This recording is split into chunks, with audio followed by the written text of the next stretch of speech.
মুহাম্মদ সাল্লাল্লাহু আলাইহি ওয়াসাল্লাম বলছে দাড়ি রাখো, এরা কাটে। বলছে টাকনুর উপরে প্যান্ট বড়, এরা নিচে পড়ে। এখন নায়কেরা দাড়ি রাখে, এরা দাড়ি রাখে। আল্লাহ তাআলা বলছে হালাল খাও, এরা সবসময় হারামের প্রতি ঝুঁকে থাকে। ইসলাম যত কিছু আদেশ করছে, মুসলমানদের বর্তমানে কাজ হয়ে গেছে সবকিছুর বিরুদ্ধাচরণ করা। ওয়াল্লাহি যদি শুকর খাওয়া হালাল হতো, কেউ শুকর খেত না, গরু খেত সবাই।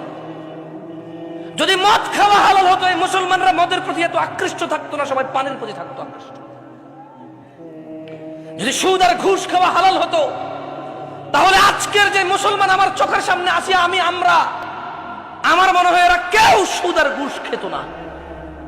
ওয়াল্লাহি যদি নামাজ পড়লে পাপ হতো, তো ফজরে তুমি মসজিদে জায়গা দিতে পারতা না। গান শুনলে পাপ হয়, কনসার্টে জায়গা হয় না। গান শুনলে পাপ হয়, কনসার্টে জায়গা হয় না। সিনেমা দেখলে পাপ হয়, ইন্টারনেটে মিলিয়ন বিলিয়নস ভিউ হয় ওইটার। বাবা মায়ের সাথে বেয়াদবি করলে পাপ হয়, কোন সন্তান তার বাপ মায়ের কথা শোনে না।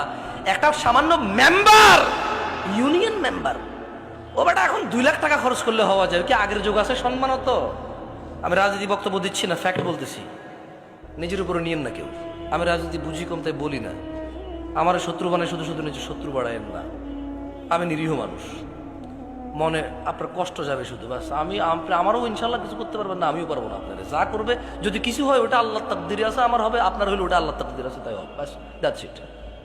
আমি ভয় পাই না তা না, এই জন্য আরো অনেক কন্ট্রোল করে বলতেছি। তো এই জন্য দেখবেন বাবা মায়ের অবহেলা। ওর যদি খালি ইউনিয়ন চেয়ারম্যানে বলে ওকে বলিস তো একটু দেখা করতে, ও লুঙ্গি কোনটা পড়বে এই টেনশনে পড়ে যাবে, যাইতে হবে রে।